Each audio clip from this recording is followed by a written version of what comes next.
Nico, I want to start on the subject of hardship because I believe that hardship teaches us more about a man than any success ever can.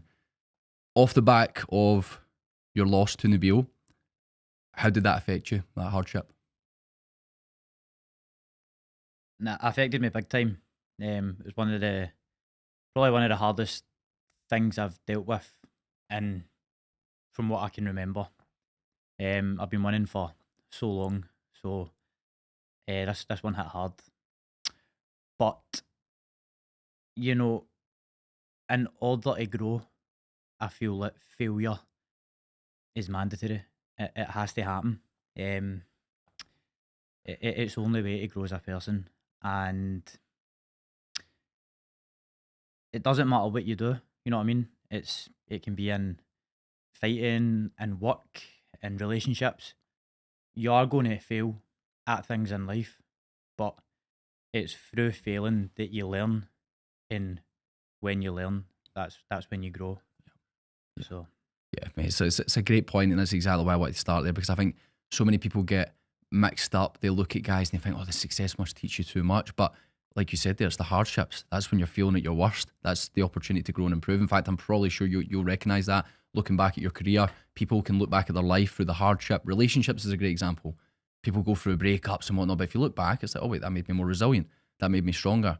And I think for somebody like you who is already so high up in terms of what you're doing as an athlete in the sport that you're in, you are already and you're going to be at the pinnacle for a very long time. I mean, you're a young guy, so this experience is I think, going to be invaluable. Now, you 10 weeks later, you fought again, you won. What was that like? How did that feel? you know something?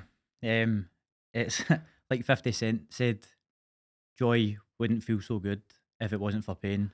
Sunshine wouldn't feel so good if it wasn't for rain. And I felt that.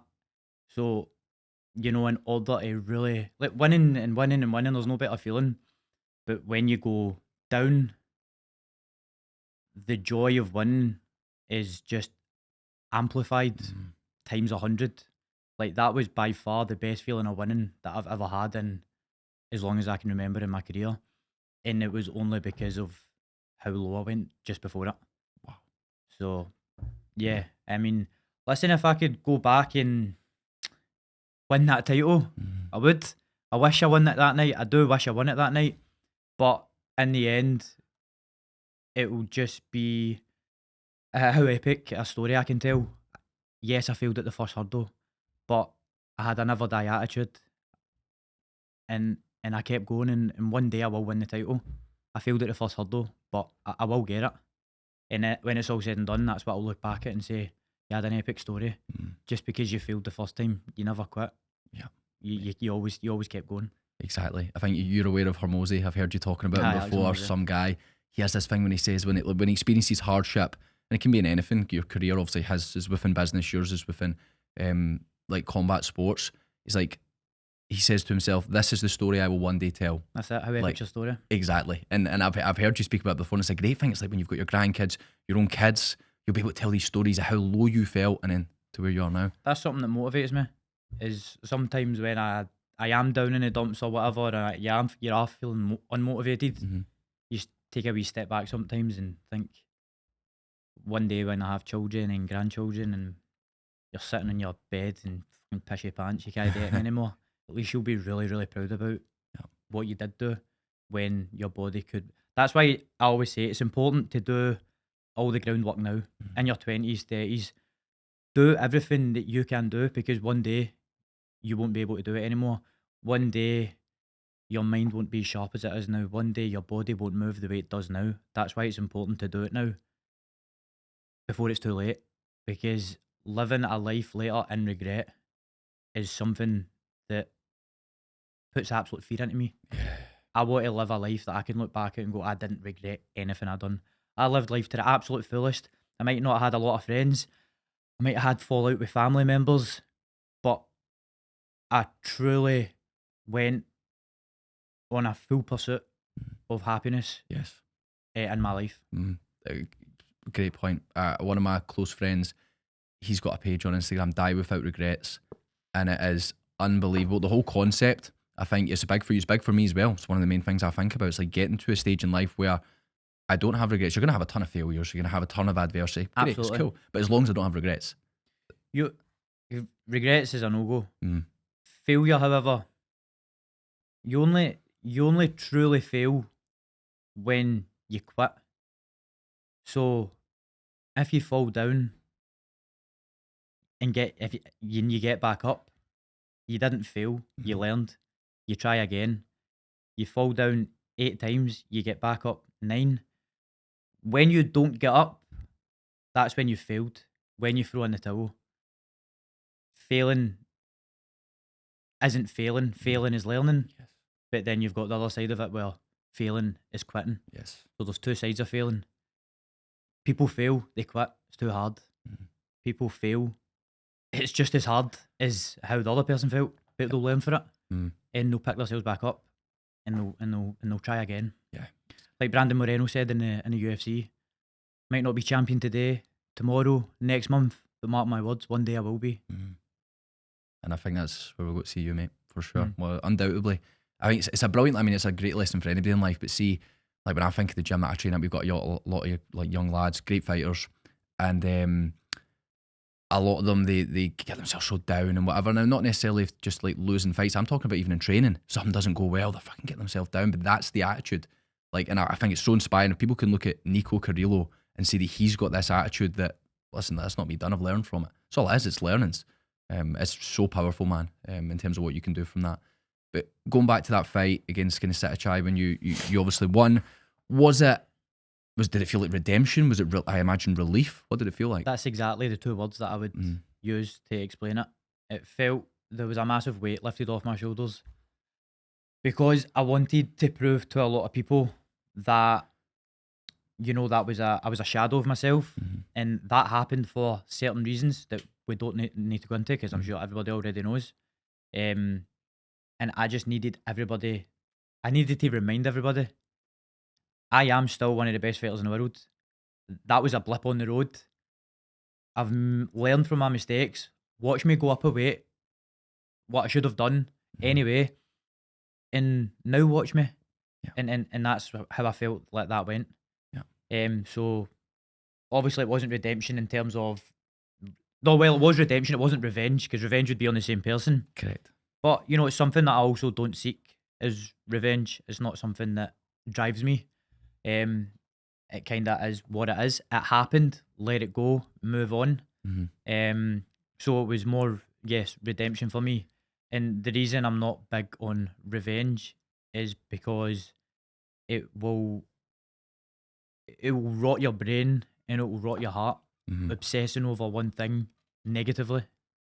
So that's why sometimes, you know, just let things go. Yes. And because when you hold on to something like that, you stay in the same place for a long period of time. When you let things go, things start to look brighter again, and you can go on with life. Yeah, revenge is for the weak. Aye. It's first of all, it's a heavy substance, revenge, to carry that. But then I think what most people do is in any area of life, when they want revenge, distracts them from their purpose, their mission, because you're focusing on someone else. Exactly. So what's the point in that? Like, for example, you're in a new division now. It's like Nabil means nothing. Like he's not going to change anything for you. Until he's grown, he's only 20, so he'll come up. True. Yeah, that'll need to be a bridge across when it comes to it. Yeah. But until then, I can't be obsessed with this. Correct. I'm on a new journey now with new fighters that I never ever thought of before, and now I am thinking of them. Yeah. So, how does that feel? Now you've got a new set of guys, new line in front of you here. Only a few guys right enough in front of you, but how does that feel looking at a new bracket of fighters? It's super exciting, mate. It's super exciting. It feels there's like new life in me now. Because before, getting matched came with this big dread of weight cut. So I would just link fighting to weight cutting, and that's when I said happy fighter is a dangerous fighter, and I wasn't happy for so long there. Because I would go into fight camp and it would start well, and I was like, right, 6 weeks out now, need to start cutting weight. Yeah. And it's difficult. It's one of the hardest things in the world. When you're in the midst of a weight cut, you could put £1 million on the table. I wouldn't take it. Yeah. The only thing that I want to do is eat food and drink more liquid. That's it. There's nothing else that will make me happy. £1 million won't make me happy. Yeah. put a Ferrari, give me the keys, it won't make me happy. Only thing that will make me happy is eating food. Yeah. So cutting weight, it's a crazy thing that fighters do. Yeah. And obviously you need to know when to move up a weight. You need to know when you're cutting too much weight. Yeah. I had to learn the hard way. Yeah, of course. The fight before the fight, isn't it? Exactly, the fight before fight. Yeah, Exactly. yeah.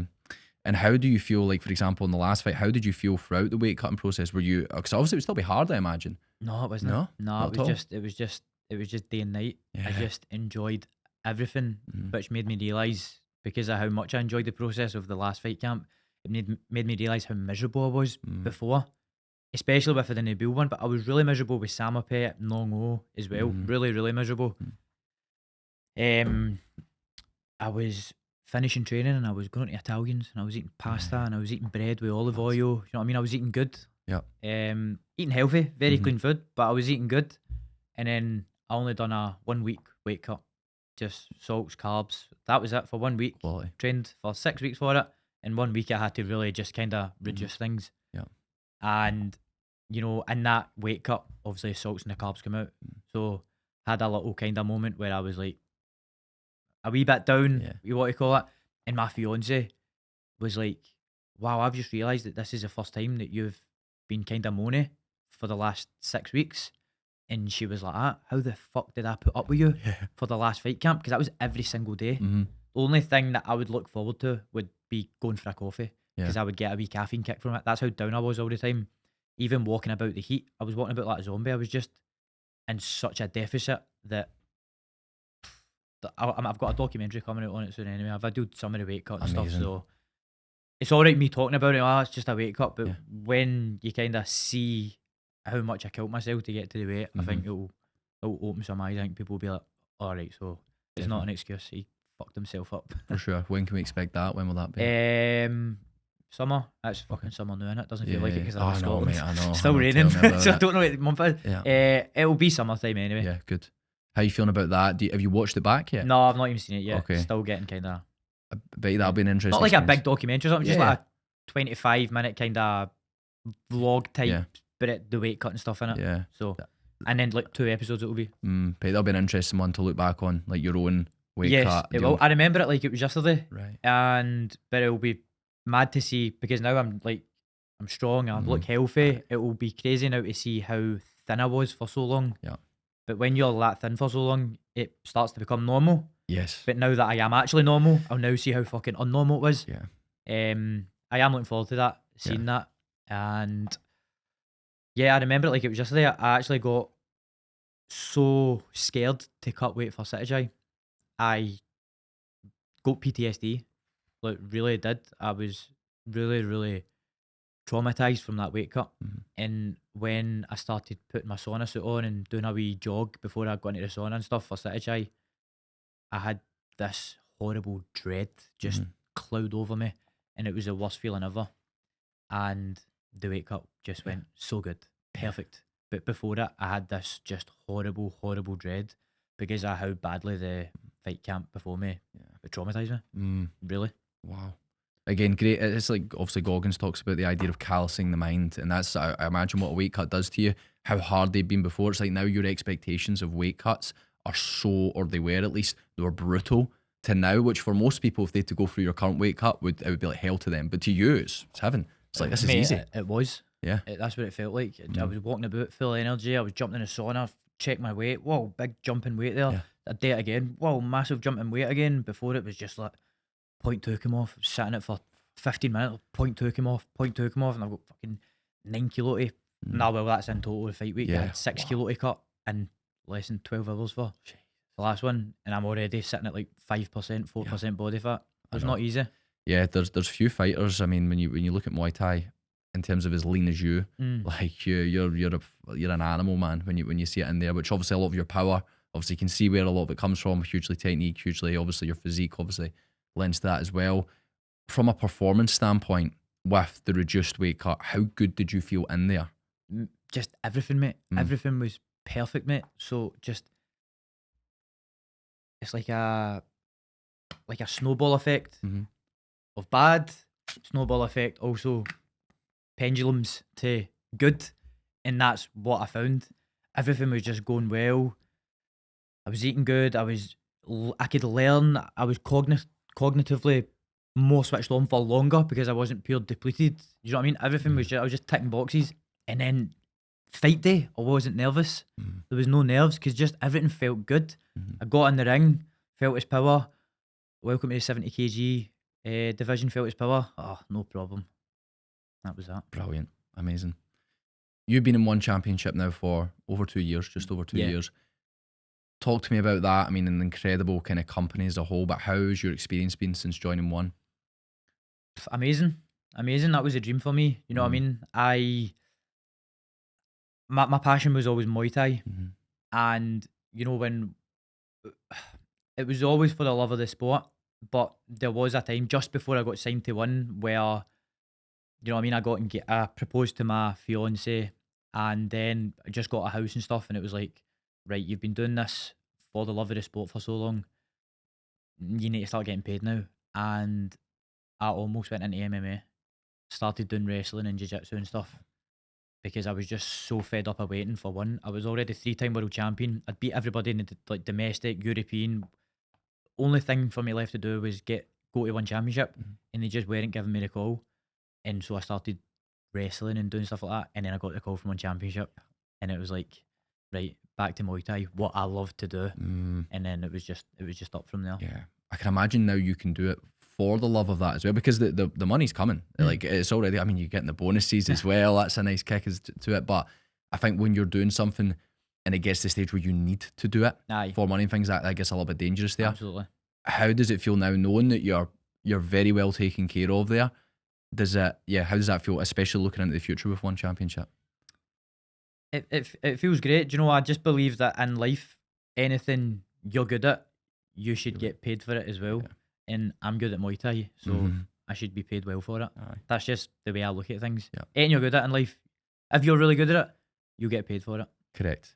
It's like in business, if you can provide enough value, you'll get paid for it. Exactly. Whereas people go into it and they obsess about the money. It's like, listen, just do your job. If you do it well enough, the money will come. Exactly. And obviously you've showed that. With patience as well, because like you said, like you're absolutely ripping it up, and then there is patience is key as well. Yeah, something that I've had to learn to practice. You know, patience isn't something you just are. You know what I mean? If, to be honest, I'm the most impatient person ever. But even if you are the most impatient person ever, and you are trying to be patient, you need to actually tell yourself, be patient, be patient. Yes. Well, technically, you are still being patient. Correct. You're only being impatient when you lash out. Yes. You know what I mean? Exactly. It's a skill. Patience is a skill. It's like, but I talk to people about, hard one. Yeah, it's a very hard one. Because it's in essence, it's discipline. Like, you being patient, you are not doing something to wait for something greater in the future. That's discipline. Voluntary self-restraint, temperance, that's what that, again, these are things that you're having to constantly practice. People just think of discipline as like, oh, something physical. No. Patience is discipline as well, because you could take what you want in the short term, but no. Exactly. That's why I like going into like stoicism and stuff as well. Like, but people don't realise how hard it is to be stoic and everything. And patience is something that's massive in stoicism. Like, say for example, somebody hits me right now. Yes. Do you know what I mean? To practice stoicism, you know what I mean? You need to take a step back and go, well, why did he do that? He might be feeling this today. Maybe he's had a really bad day today. No, really, if somebody hits you, you've got to dig them right back. You know what I mean? But that's why, like, when I read stoicism, some of the stuff, I'm just like, living a life like that must be the most difficult thing ever, and it's just so undervalued. Yeah. Being stoic, like, it's a very, very difficult thing to do. So difficult. And I'm not saying I live stoic, but sometimes when I feel myself doing something, I'll think of stoicism and it will bring me back down. Like, think of a bigger picture here. Be patient, or don't lash out, or how is he feeling? Has he done that for a reason? Think outside the box. You know what I mean? Don't let your emotions control you. Correct. Control your emotions. Yeah, couldn't say the better.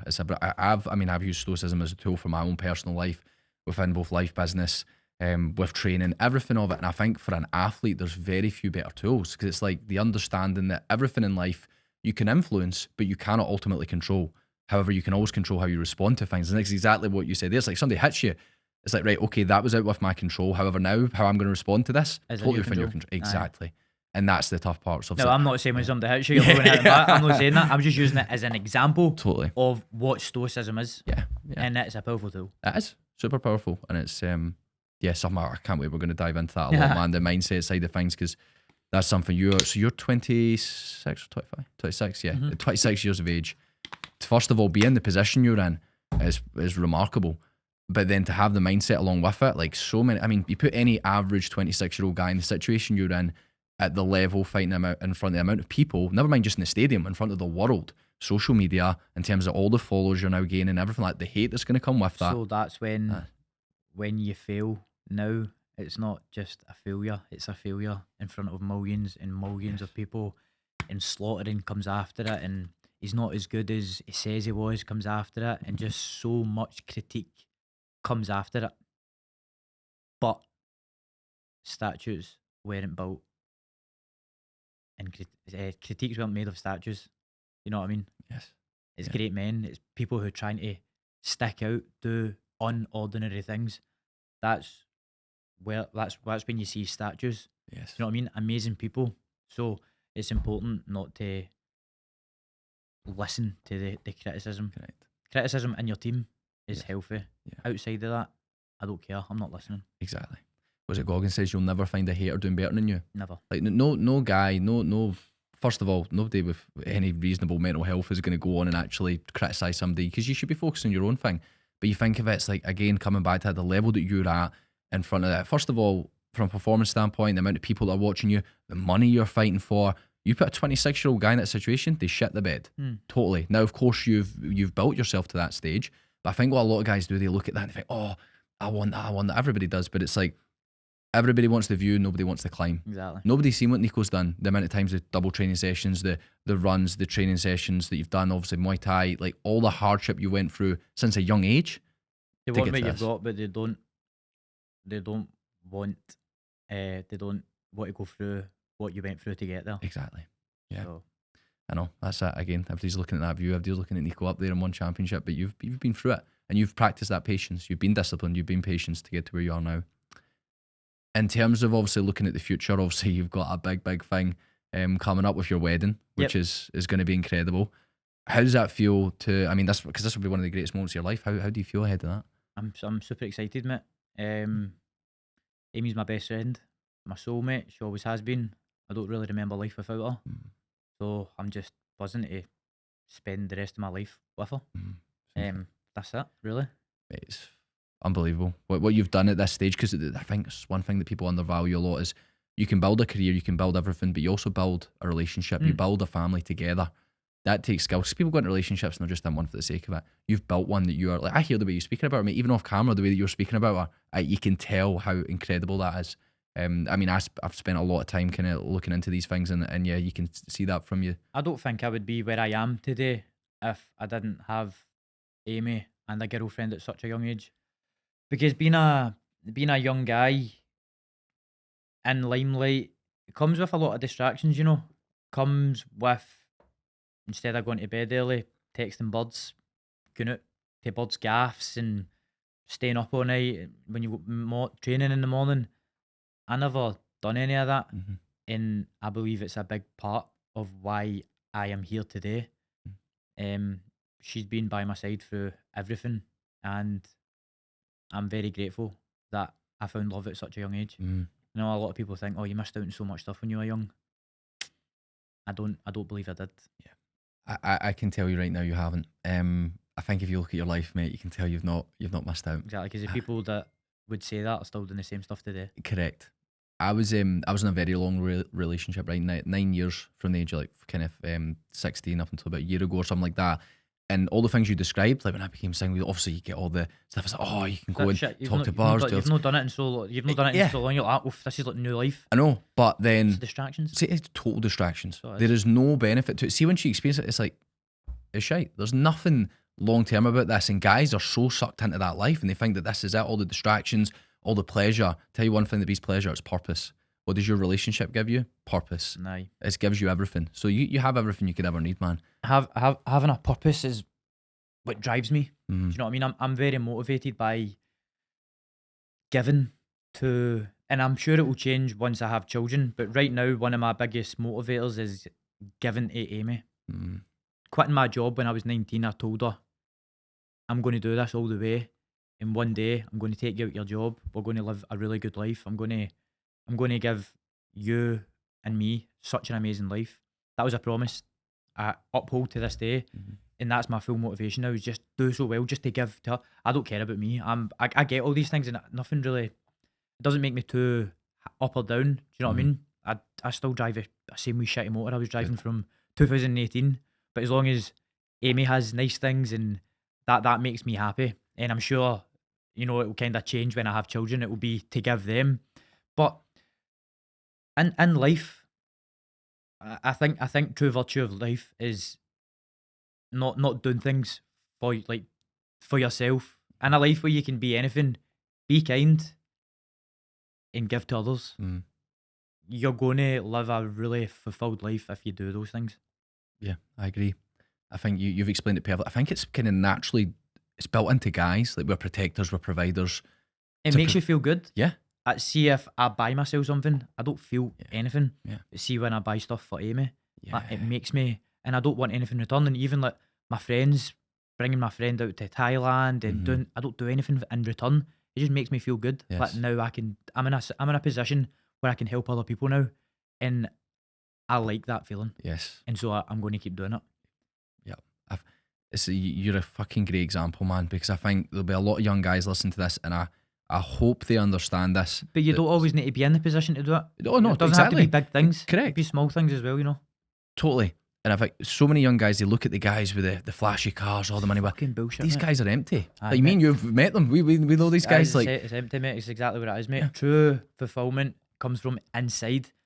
Nothing external will make you happy in this life. As you billionaires, millionaires, they're empty, they're sad, they've got everything in life because they haven't found real fulfillment from inside. Yes. And that comes from suffering. That comes from finding out new things about yourself that you can only find out through, having a healthy mind, a healthy body, running, training, a certain martial art, exercising, strength and conditioning, whatever it is. But they're the blocks of real fulfillment. Yes. In my opinion. Oh, I totally agree, mate. You have to go through the shit to find yourself. Of course you do. That's because when do you learn more about yourself? When you're sitting at home scrolling through your phone, or when you're going through some shit, physical discomfort? That's when the real you comes out. Exactly. And that's when you learn. That's why I like the kind of long running impacts my Muay Thai zero. It does nothing for my Muay Thai. It's actually a disadvantage because I'm working slow twitch muscles and I need to be super explosive. But the good thing about it is that you can fake a lot of things in life.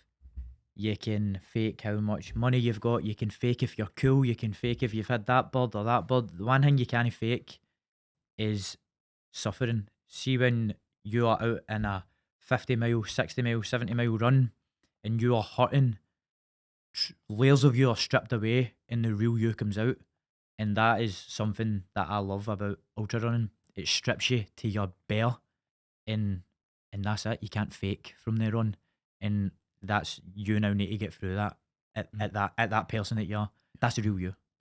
Let's fucking go, mate. We'll go running now. Fucking pumped up now, man. But you're exactly it. I mean, I think, I don't know if you go into it the same way as me, kind of long distance running, but like the way Goggins explains that is brilliant in terms of when he talks about, obviously, like, no music, nothing. It's you. Obviously, everybody says you versus you, but it actually is. That's it. 100%. You're alone with your own thoughts.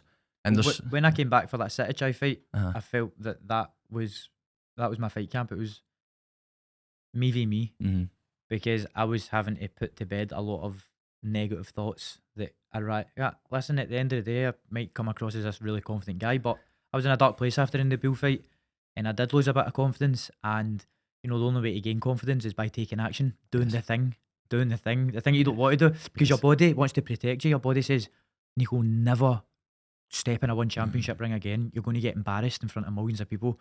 Don't do it. But the only way to build this confidence and the only way to get back out there is doing the thing.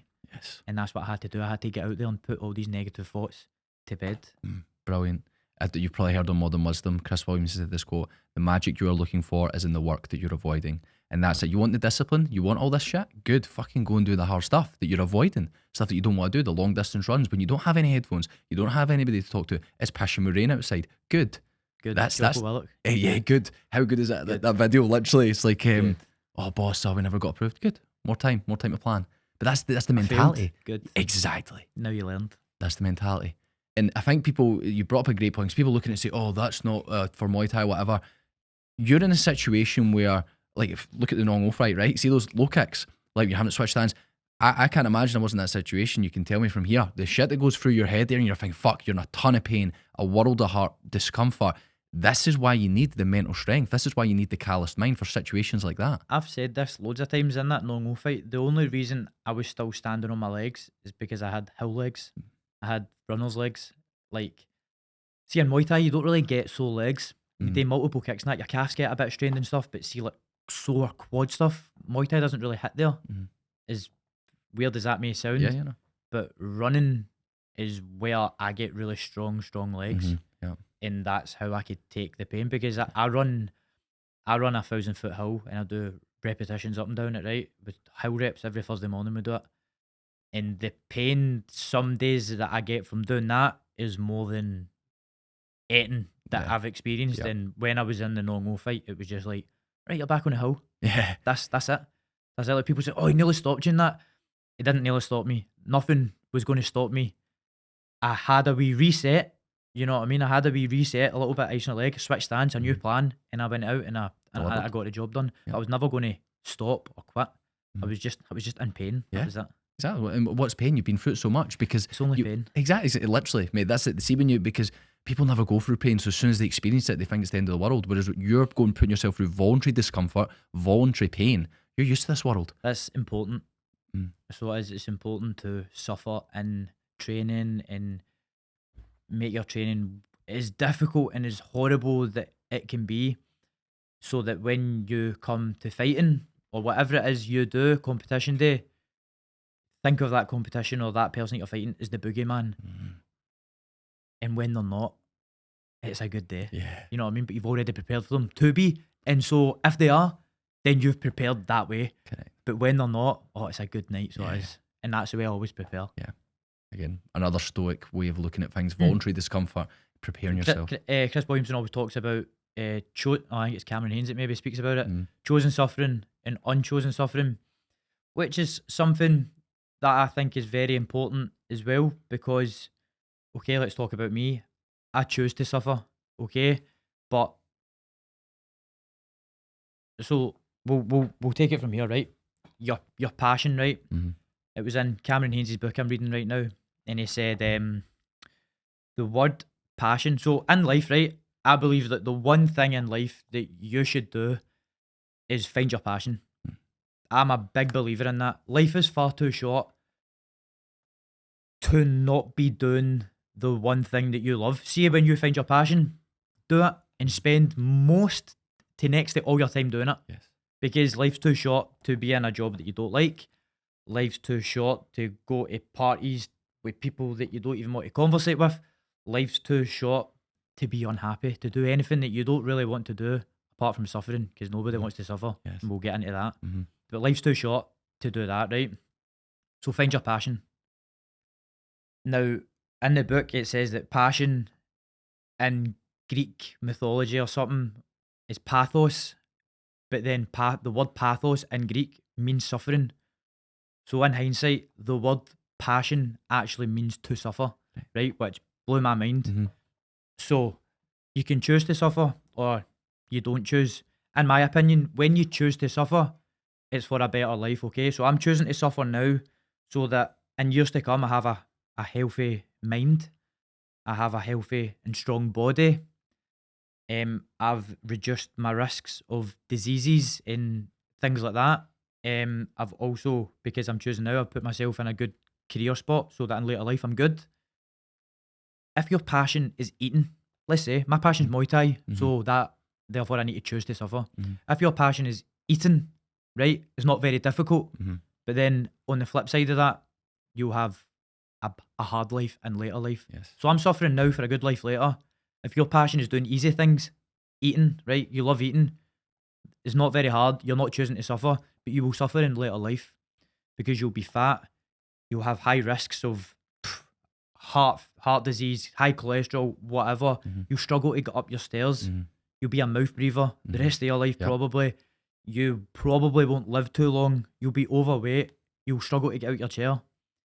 So this is why it's important choose to suffer Yes. so that you don't in later life. Yes. We have two choices in life: the pain of discipline or the pain of regret. Yes, That's it. and the bill from regret is worse. Yeah, exactly. Discipline weighs ounces, regret weighs fucking tons. Exactly. They're too right, mate. And it's something that people don't realise till too late in life. They look back and think, fuck, I've not done anything. Because they've followed the crowd. They've been pals with the people that But they it's think the are straight to crowd be that say, pals. "Oh, your 20s off apart, and your 30s is when you get heat done." Oh, please, Fucking delusional. do not listen to that, Yep. man. It's total delusional. When you're taking this from people who aren't living life in any way that's exceptional. It's like people that are living an exceptional life doing shit that other people aren't doing. Yeah. And I think once you gain a level of self-awareness where you understand what like purpose, passion is, you can see through people easily. Mhm. You see the guys that are just doing it to flaunt money or whatever. They have no, again, I can tell through having a conversation with somebody, the depth of the conversation tells you a lot about a person. And it's like, this person's superficial as fuck. They don't even know what they're doing here. It's just something I've never. But you know, and I'll tell a lie. I said never. That's a lie. When I was younger, I was so materialistic, and you know, I would go out and buy a 300. I was getting paid £300 a week, Yeah. and I would go out and buy a £300 top to wear up the town. I would go up, and I was skint. Yes. But he sees me wearing a Givenchy top, or he sees me wearing a Christian Dior top. He thinks I'm balling. Yeah. You know what I mean? Mm. That's fucking loser mentality, bro. Totally. That's loser mentality. External stuff, again, it doesn't fulfill you. Yeah. The only fulfillment you'll get, only joy in life you'll get is within. Mhm. And, you know, I'm glad I realised that at a young age. Some people still live like that. Totally agree, man. I'm the same on that. With internal work to feel purpose, to feel passion, and to be content within yourself and not look for external validation. What have you done? What habits, what general things have you done in life to gain this? Both from a mindset perspective and just the way that you look at the world. You don't need materialistic things that you're purpose driven. Where did that come from? I think maybe some of it stems from the reverse role model. So I grew up in a scheme and around people that I didn't want to be like. I now believe that I treat my fiance the way I treat her because of the way what I seen when I was younger in my household, men treating my sisters and stuff like that, and I knew that I didn't want to be like that. Mm-hmm. And this is also for a lot of other things. I seen a lot of things, and I knew that that isn't what I wanted. I think that would be the best kind of way to describe it, to be honest. And the scheme that I was from, you know what I mean. You're seeing the older generation is out. They were my heroes at one point. You know, chasing them about and like they were my heroes when I was young.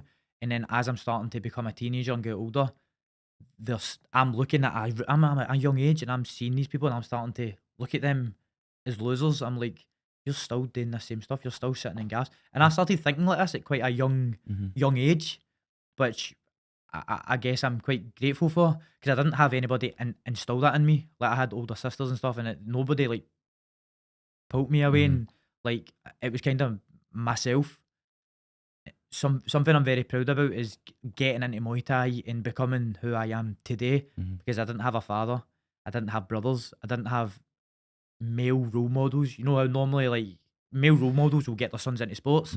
I done it just off my back. I done it myself. I grew up in a household with females. You know what I mean? So everything sports related I done was off my own back. Wow. That adds even more to your achievements. So much more. And it's unbelievable that you mentioned that because this is something that goes under the radar. People think of like, oh, how do I find my purpose? How do I find my passion? Which can be hard, I get that. But the thing for me that really helped, and it's the exact same for you as you've just explained, what don't you want? Because as soon as you start to realize what you don't want, who you don't want to be like, how you don't want to look, how you don't want to feel, by process of elimination, you realize what you do want. It's like, okay, I don't want to be one of these degenerates that works a job they hate, doesn't have any meaningful relationships, does the same shit all the time, has terrible mental health, terrible physical health, and then lives a life that they can't be proud of. You don't want that stuff? Great. What's the opposite of that? Exactly. And then it opens But it's up. very difficult for some people to, a lot of people live the whole, oh, you're a product of your environment. But you don't have to be. Correct. It just takes a little It just takes a little bit of thinking outside the box to kind of get out of that. Yeah. It's like, mate, you just explained it. Like, you've literally been brought up in an environment where the polar opposite, like, if you're like, right, I'm going to make this fucking animal of a Muay Thai fighter, where are we going to put him at birth? Where are we going to bring him up? It's not going to be a scheme No. in Scotland. That's not it. Like, you done that yourself. So that's a great example to anyone out there. If Andy's using the excuse, the victim's mentality of the fact that, oh, I can't do it, brother, you're living, breathing proof of that you can do that. You have that choice. That's it, and that's something I want to do now, is show the next young Scotston Ned that, you know what I mean? And it's pure cliche, if they can do it, I can do it, but it's very true. It is very true. Yeah. One man does it, another man can do it as well. Yeah. So, how do you feel? One of the things I was thinking about when I was looking at Scottish martial artists, combat athletes, you've got Paul Craig. Everybody respects, really likes Paul Craig, very inspiring guy. What he's done with an MMA has been incredible. So you've got Stevie Ray, all the guys like them, Robert Whiteford. In boxing, obviously you've got a lot of boxers. Fine, what's his name a couple of weeks ago? Josh Taylor, exactly. Josh Taylor's probably the most prominent, I would say, over the past few years, especially when you look at a following standpoint. Other than those names, like Nico Carrillo's the man. And I mean, you're young. So for me, I was thinking, right, and just what you've done already, think in a few years' time, you already are becoming the man for young men in Scotland and the UK and worldwide, of course, but particularly in Scotland, to look up to and think, fuck, he's the man. How does that feel? Good. It's what I want. I want the next gen to look up to me and use me as an example of what they can be like and what not to be like. I was by no means perfect growing up. I done the exact same stuff as all the rest of the degenerates probably did. But like I said, in this circle of life, you need to learn. But learning only comes from experience. And I've experienced some bad stuff to realise that I didn't want to do it anymore. And that's the same as for anything in life. You know what I mean? You only grow from learning, so on and so forth. Yeah. Nico wouldn't have became the Nico he is today without the shit they went through in the past. Possibly. No not possibly. It's more than correct, I would say. Yeah, for sure, man. Looking into the future, obviously, like we said, you've got the wedding, which is huge. That'll be incredible for you. Looking to your next fight, I assume you've not got anything booked? October. Okay. October. Interesting. Amazing. How you feeling about that? I've not even thought about it, mate. Yeah. I've not even thought about it. Get next task in front of you. Yeah, wedding first. Just no Muay Thai, no nothing, because Amy's there for everything I do, and obviously when things went tits up in January, I had a lot of plans with her and stuff, and then it was like, we need to go back out to Thailand, and she's just like, cool, I'm there. Love that, know what I mean? She is my right hand man. Yeah. Literally. And so I knew that after this, it was like, right, we're only going to get, I've got a full fighting career in front of me still. I've got 10 years of fighting left, I would like to think. Yes. And she's going to be there for every step of the way of it. But we're only going to get married once. And this is probably a day that she's dreamed of since she was a kid. So now it's time for me to step away from Muay Thai and just be totally involved in her dream, getting married.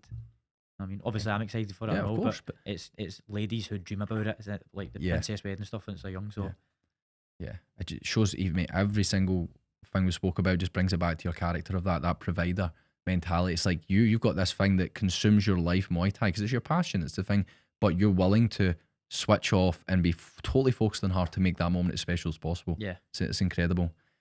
Can you speak much about the fight that's been booked? There's a fight happening in June, and they've said to me, this person, said to my coach, my manager, this person, so I'm assuming they think that he's going to beat this guy. Yes. But if he doesn't, then it'll be the other guy. So it's between probably two people, but it's more likely to be this guy. Good. Amazing. Good. How do you feel looking at, obviously, the champ, looking at Sitthichai? What do you think of him in terms of, I know you don't like to look too far in the future, but what's your thoughts thinking of him? No, of course, I have my eyes on the belt, 100%. Is why I do what I do. It's not to make the numbers, it's not to just be part, it's to absolutely be the champion. And he is human, the same as everybody else. If you breathe the same air as me, it's fair game. And I look forward to I look forward to it when it comes. Yes. It will come. It will. It will. No doubt in that whatsoever. You'd mentioned Thailand there. Obviously, I mean, I lived in Thailand for a few months. I'm going back in a few weeks' time. What's your, both from a fighting and a life perspective, we'll start with fighting. What's it like going over to Thailand, training there? It's amazing. I've been going to Thailand since I was 15 years old. Just such an amazing place. The people, the culture, and most importantly, it is the land of Muay Thai. Like over here where you click your channel on and football's on and this sports on, rugby, whatever. In Thailand, you put the TV on, Muay Thai's on. Go to channel 7, Muay Thai's on. You go to channel 3, Muay Thai's on. So I love just being immersed in that. It's incredible. And I went to, like, when I was in Bangkok, went to Channel 7 Stadium. And Channel 7 Sunday? Yeah, oh mate, Amazing, unbelievable. Because my one of the boys at training, good friend Doogie, he was mentioning to me, he was like, because when I went over to Thailand, I had no idea. Like, See all the he gambling knows, and stuff. oh mate, he knows it in and out. So he's like, right, get yourself to Channel 7, go at this time, it's free, wear trousers, right? It was like fucking, mate, it was like 35 degrees, sweating my pants, but you go in, obviously the gambling, whatever. I'm like, this is unbelievable. I was right up there. He's like, send me pictures on, because he watches it every single week, and he's like, send pictures that, but it's unbelievable, the culture, just the whole thing. It's mad, crazy, isn't it? Wild place. It's hard to explain. I think people just need to go and see it. Yeah. With their own eyes. Yeah. It's an amazing place. It is. What do you think of Bang Tao? I love it. Absolutely love it. I'm really, really grateful that I went there, tried it out, and just I got on with everyone so well. I've now built really good relationships with the owner of Bang Tao, boxing coach, strength and conditioning coach, all the trainers in Muay Thai. It's what a place. Just such a good place for a professional. For the longest time, I was going to Bangkok, but it was that kind of dread, like the weight cut. I started like kind of linking that with going to Bangkok, and it was like, I have all the greatest facilities here. I have my recovery and my saunas and my massages, and I've got it all. And then when I go to Bangkok, like, it's not westernized. There's no ice baths. There's nothing like that. So my recovery was taking a big hit when I was over there. But then when you go to the south, Phuket, it's just like, it's so westernized. It's amazing. Yeah. So, and then obviously going to a beach after training, it's a nice, you know what I mean? It's a happy feels. Yeah. You know what I mean? Yeah. You don't find a gym there without an ice bath in Phuket. Like, it's literally now, it's wild. It's just like a mad thing now, innit? Like but it's good. You know what I mean? It's like they've evolved with the West. Correct. Whereas Bangkok hasn't. Even the food in Bangkok is difficult to eat if you love Thai food. By the way. But if you're fucking want to eat chicken and broccoli and rice and salmon, Bangkok ain't the place. No, definitely not. With Bang Tao, obviously, I only trained there for like a day when I was there, and Some it just facility, innit? oh mate, unreal, man. And it's like, even the people that are fighting there, obviously you see it from I'm looking at it from just just going in and obviously day pass, whatever. It was a totally different environment as a professional, I imagine, but I could see it. I mean, I'm seeing like Piotr Jan, like just literally there right next to me in an ice bath. I'm like, holy shit, man. Like all the boys that used to train at like Tiger, a lot of them are training there now. They all train with Woody. Yes. Peter Yan, Fayazev. Exactly. Yeah. Wei Lee was there. Yes. When I was in camp, Ian Gary Machado was there. Obviously GSP. I was about to say, and Big Man was there. John Jones, Volkanovski. Yeah. And then even now they've just hired Yodvicha, who was an absolute clinch machine, beat Sitthichai, beat Pech Bunchu. Pech Bunchu is the most decorated Muay Thai fighter ever. Hold the most titles at one time. He was a Muay Thai fighter, which means clinch fighter, clinch and knee fighter. And Yodvicha beat him. I think they fought, however many times they fought, Yodvicha won more times. And he beat him when he was 17 as well. So now he's just went to Bang Tao now as a coach, Yodvicha. So now I'm going to go over there and I'll be asking him for clinching tips and stuff. So it's they're just evolving all the time, Bang Tao. It's an amazing place. Are you going to go there when you're back over later in the year? September, yeah. Yeah, good. Are you training purely at Bang Tao? Or? Yep. Good, mate. That'll be amazing. Do you stay up at Bang Tao when you're there? Around that area. Aye, that area. What was that like with GSP, man? I watched that. I remember watching him when he came out at the time. I was like, wow. Yeah, it was cool. It was cool. It was a very surreal moment. He's just... You have this image of people in your head, and then like he's just a normal guy, just like me, just like you. He's just sound. But then you've got the other flip side of it, and people the starlight gets gets into people and they just think their shit don't stink and all that. I've no time for people like that. Yeah. I don't like that, man. You know the saying, never meet your heroes. Yeah. Well, I would like to be the opposite of that saying. I want people to meet me and go, Yeah. he is everything that I expected him to be. He's a good cunt. Yeah. Instead of being like, oh, I met this guy, you know, I absolutely loved him, and now you don't love him because you had a bad experience with him. Wasn't nice to you or whatever. So like, I'm very like switched on to the fact, like, no matter how I feel, I can be having a bad day. When somebody wants to come up and ask for a picture and stuff, just turn it on, smile, be happy, because you don't know, it might have made their day. You don't know the effect you have on other people. So that's why, as I said earlier on, in this world where you can be one thing, be kind. Yes. Because you don't know how much that affects people. So yeah, we get consent. I don't think you'll ever have a problem with that, mate. From the short interactions we've had together, I don't think you'll ever have to worry about that, man, for sure. But talking obviously more on training from there, obviously Bang Tao, you're getting shit hot training. Here you'll be the same. Talk to me about what your training looks like on a regular basis, especially maybe when you're a bit more out from a fight or almost out of camp. What does that look like? I'm quite sporadic. I like to do different things, Yeah. so I don't do them for too long though. So like for example, ultra running, right? If I've like sign up for a race or something, I won't give a lot of time to it because it affects my body too much. So like, I need to be a cannon for 3 minutes. Yeah. So I can't start running every day for 5 weeks to get a good time in an ultra. Yeah. No, I mean, I'll just see an ultra and sign up for 2 weeks. I'll do a bit of running. I'm always fit anyway, and I'll just run. I can't give too much time because I start to lose a lot of weight and my body changes, which isn't good for Muay Thai. Yeah. So I do that. If I'm not doing that, you know, I always do my track sessions, and I always do my hill reps. That's like kind of negotiables. In the week, I still do an upper and lower, and I'm still getting all my Muay Thai and lots of running in as well. So even out of camp right now, I'm training twice a day, probably 3 times a week, and I'm training single days still every other day. Wow. That's out of camp. Great. And how many Muay Thai sessions, specific Muay Thai, roughly? Right now I've just been doing 3 a week. Yeah. But I'm out of camp. Of you know what I course. mean? I'm just ticking over. I'm just staying strong, staying fit. Yeah.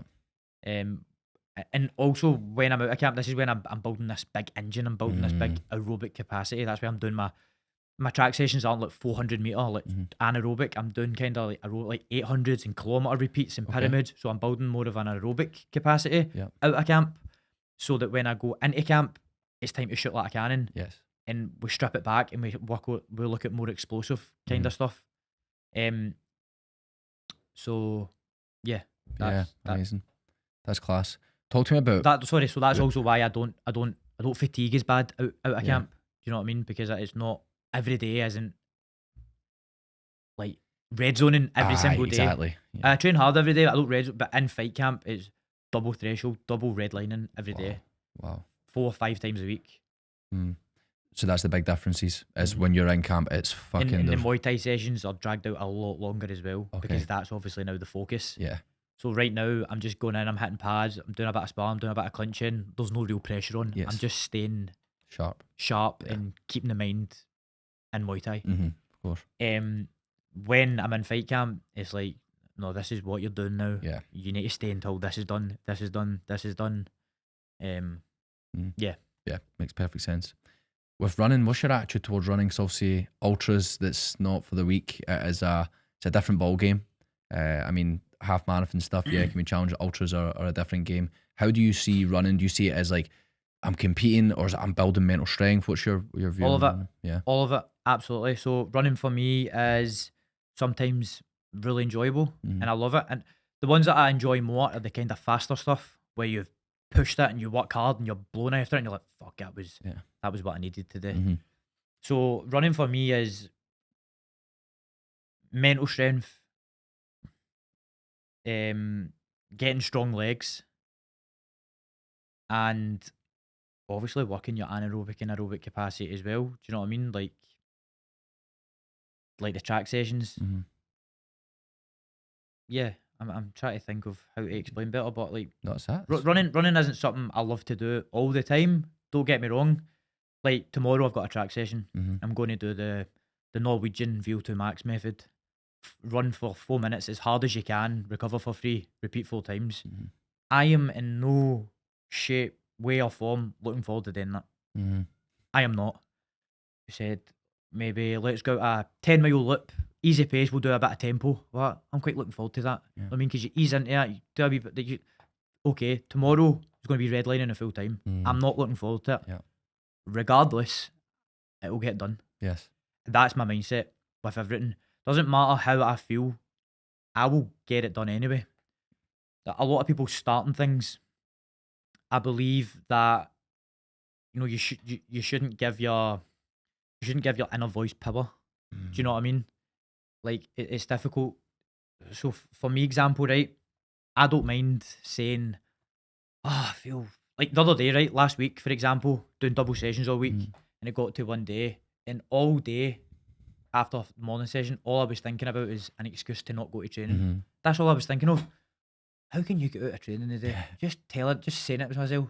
But I knew anyway that I was going to go, and that's just the way my mind works. Yep. Like I don't like we're all human, because that's just an excuse. What you're human, it's an excuse. I don't like it, but I am as human as anybody else. I think the way other people think, but I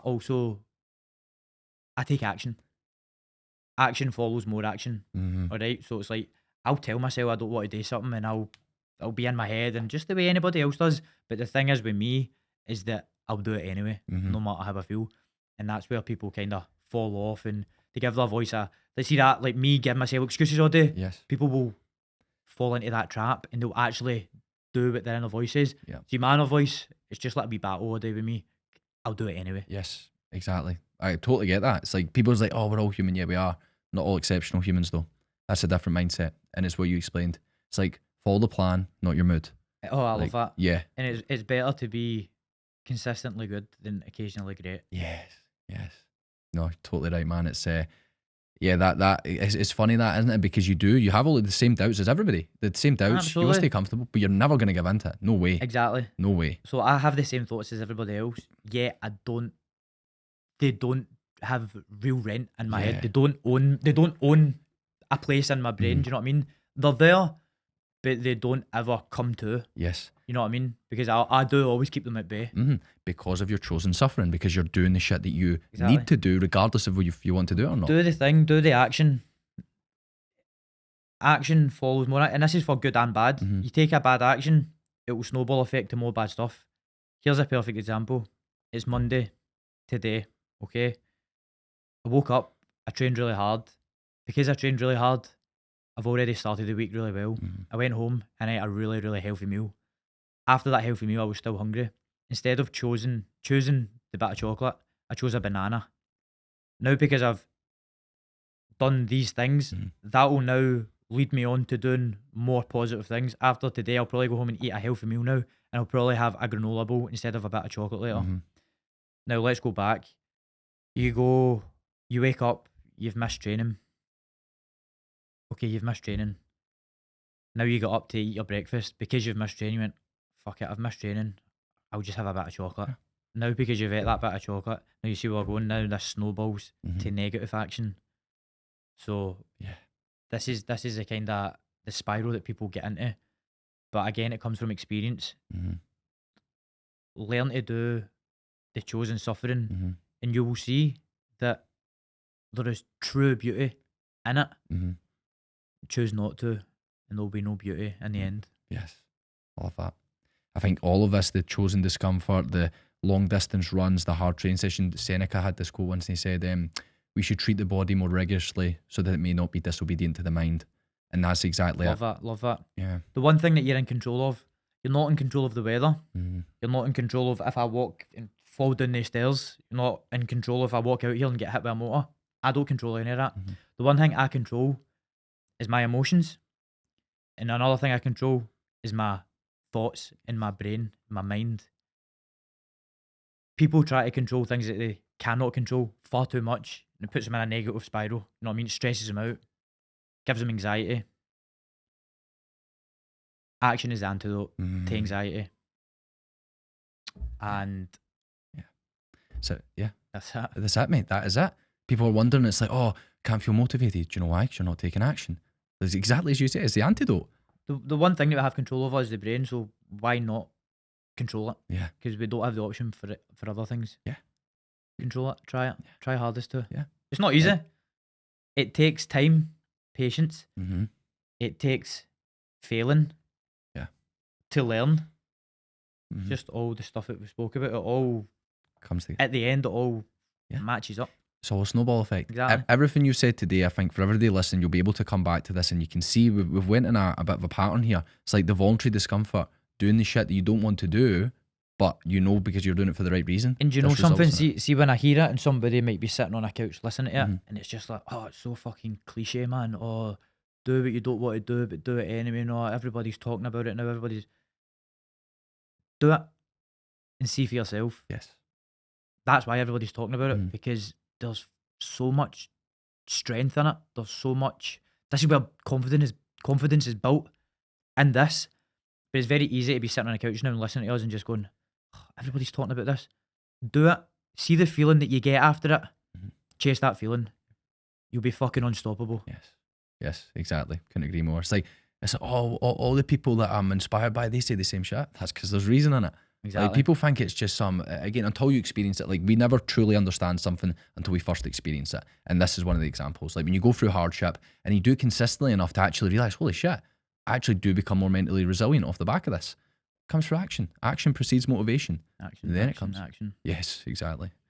Everything you've spoke about has, I think it's a great kind of pathway you've went down, because it's not only showed us your mindset, but showed us how you've got there really through doing all these things.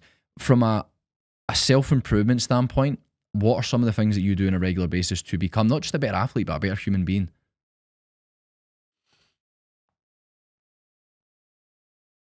Do you know something? See, when you get up every morning and you train really, really, really hard. My training is the hardest thing that I do every day. So see, when that's the first thing you do, nothing else in the day can really annoy you, because all your stress has been put into that thing.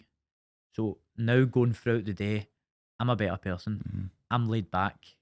Nothing really stresses me out. See, if I've not trained, I'm up to high door. Yeah. That's not often, but it happens. See, when I train in the morning, I put everything into that. It's like, I'm good. Like, what's that? What's it? Okay. What's okay? Nothing annoys me. And I think that's helped me kind of be the laid back person that I am now. But also, I'll go back to saying, Amy helped me become the person that I am today. She taught me what it meant to love and be loved. As soppy as it sounds, it's true. I don't really know how to explain it. Yep. But there's like a feeling there that I'm grateful for. And again, reverse role model, seeing the way people act and the things to do, and it just comes from experience. You know what I mean? You're around people and you say, I don't want to be like him. That guy talks shit, or he's always telling lies, or something, and you just know, I don't want to be like that. You know what I be. And the reason you know not to be like that is because people will always speak negatively about that thing, so you know it's a bad thing. And people always speak good about this thing, so you know that that's the way to act, not a way to act like it's fake, but you know what the right things to do and the not right things to do are. Yes. Does that make sense? Perfect sense. I don't know if I explained that very well, but in here it makes sense, but I don't know. No, you did. You made sense perfect. I was full the whole time there. I can relate to a lot of different parts of that for sure. And I think there's a quote that keeps coming up, man, because everything you mentioned, you have this, right? But it's, do you know Nabil Ravikant? You ever heard of him? No, actually. Mate, I'll need to send you him. You will love him. Like, you honestly will, based off all the people that I know that you like and you kind of devour their information. Nabil Ravikant is essentially, he's like an investor, but he's like a modern day philosopher, very stoic as such. But he said, here's this quote. He says, "A fit body, a calm mind, and a house full of love. These things cannot be bought. They must be earned." I feel that's Nabil. It's Nabil Ravikant. And it's like the fit body, you got the calm mind, good mental health, emotional intelligence, and a house full of love, a relationship, and one day a family that you can love. Can't buy that shit. 100%. It's earned. And that's obviously what you've been building, which is, yeah. And that's one of the earned, since you said that, that's one of the most important things in life that another thing, like getting £1 million dropped onto this table right now and taking it will never, ever, ever feel as good as doing something that you worked really hard for and earned it. That earned word is like something that I think about a lot. It's different, you know what I mean? When you earn something, that comes back to that fulfillment that I keep touching on back then. When you win a fight, you've obsessed over this guy for so long. You've put so much work into this thing, this one thing. See, when you get your hand raised, you know that you earned that right to get your hand raised. It's an amazing, and that's for anything in life as well. Business, relationships, anything. Earned. Yes. That word earned. It is. It's a totally agreement. It's like, Given, don't really like Yeah. it. Given, earned, not given. that's something else. Yeah, earned, not given. That's the big one, man. Because it always blows my mind how people are like, oh, if someone could give me £1 million. You honestly, you don't want that. Because No. then what happens to the hedonic treadmill? You just get used to it, and then you want more, and you want more, and you want more. Complacency. Complacency is a killer, man. And then see, as soon as people start chasing the money, oh, if I had £1 million, I'd be happy. First of all, no, you fucking wouldn't, because you just want more and more and more. Comes back to that. See if what you're doing within your life is inner work, so much more strength in that. Whereas if it's external things, you can almost get one more externally. Internally, that's like you've already mentioned, that's where the fulfillment is. It's where the purpose is. 100%. Yeah. I don't even need to touch on Yeah, that, mate. I no, think you it's- said it's- it's perfect.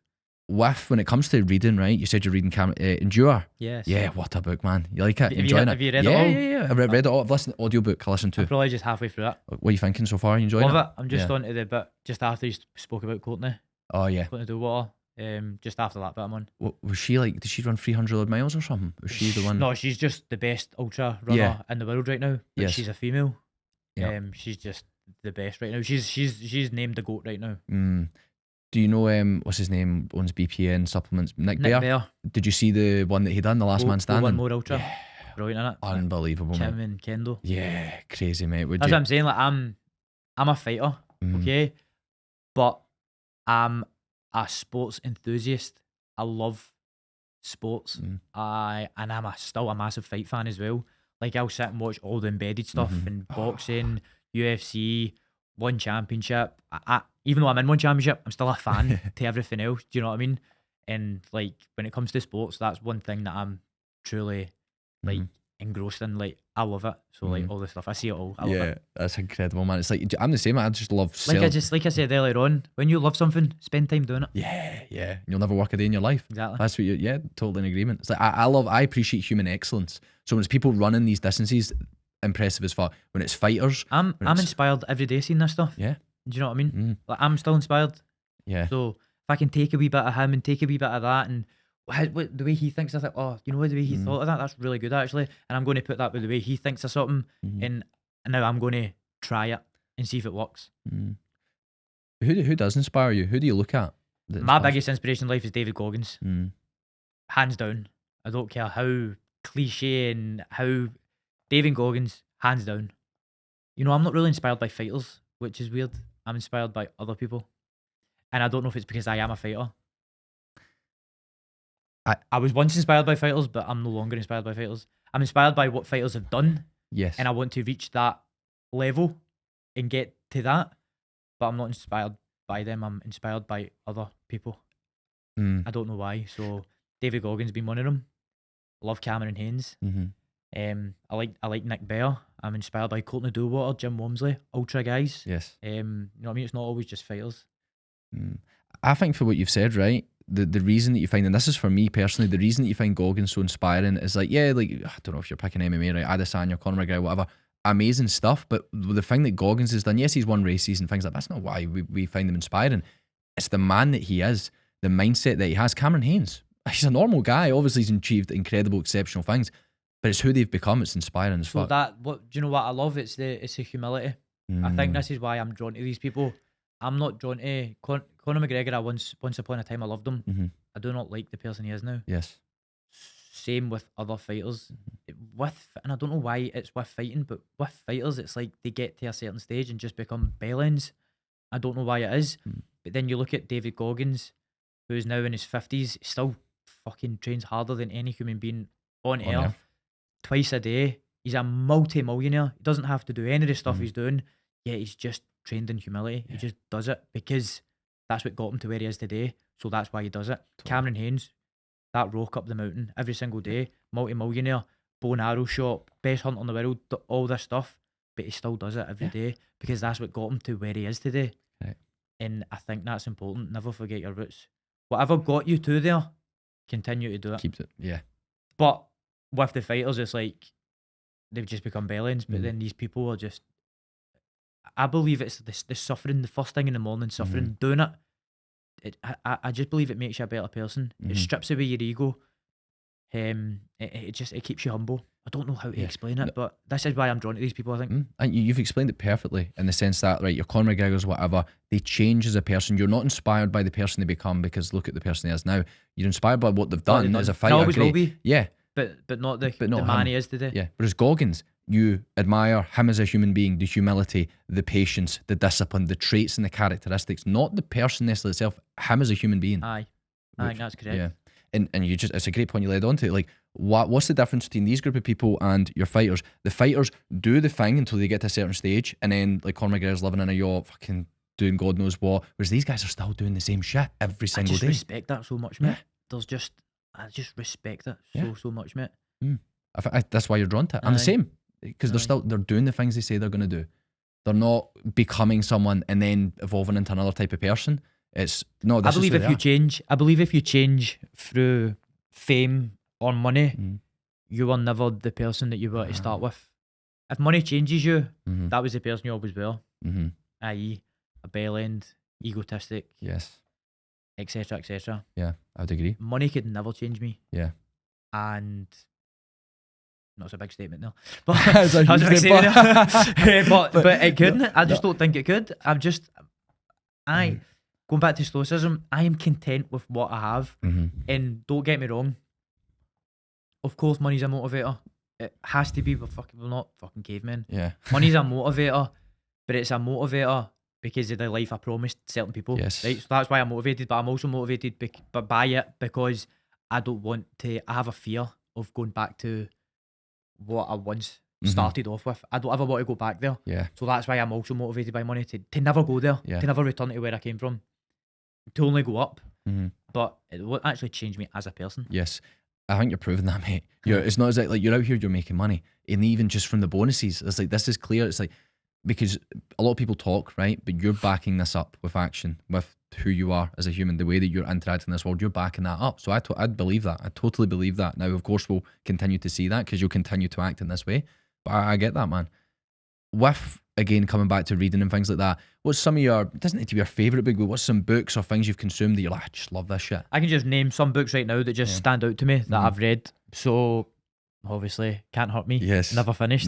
David Goggins. Yeah. Honestly, see, Can't Hurt Me, that was before I started reading. Okay. That was audiobooks first. Now I read. And podcasts are more just for when I'm driving. Yeah. Because I can't, if I want to, if I'm on a plane and I want to listen to an audio, I can't do nothing and listen. I need to be doing something to listen, i.e. driving. Or does that make sense? Yeah, I'm the same. So when I'm reading, it's like all my attention is on that thing. Yeah. Whereas when I'm listening, I'm still looking about and all that. I'm looking for something to do. So that's why I ended up started reading. But Can't Hurt Me, that was a life, that was a book that kind of changed my mindset and made me think differently.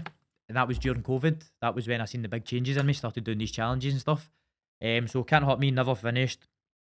I love Eat and Run, Scott Jurick's an ultra marathon running book. Scott Jurek was like the old goat of ultra running. Okay. That's a great book.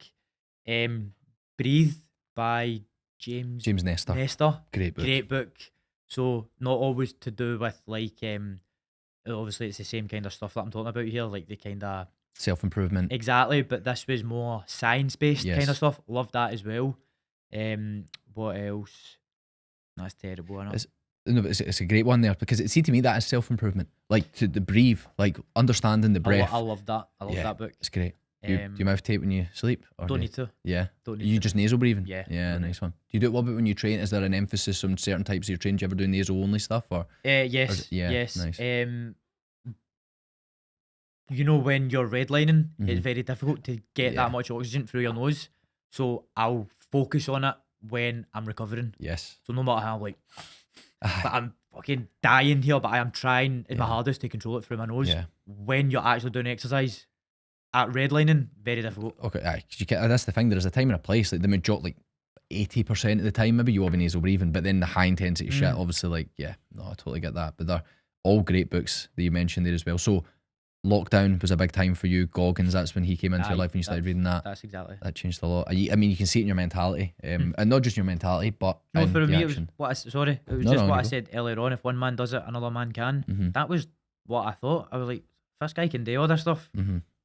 There's so much untapped potential on the table here. How can I not? And then I started doing stuff, and I started pushing boundaries, and I started feeling faint and pushing through it, and it was like, whoa, this stuff this guy was talking about was true.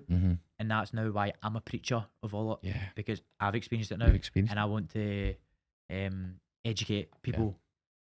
Suffer.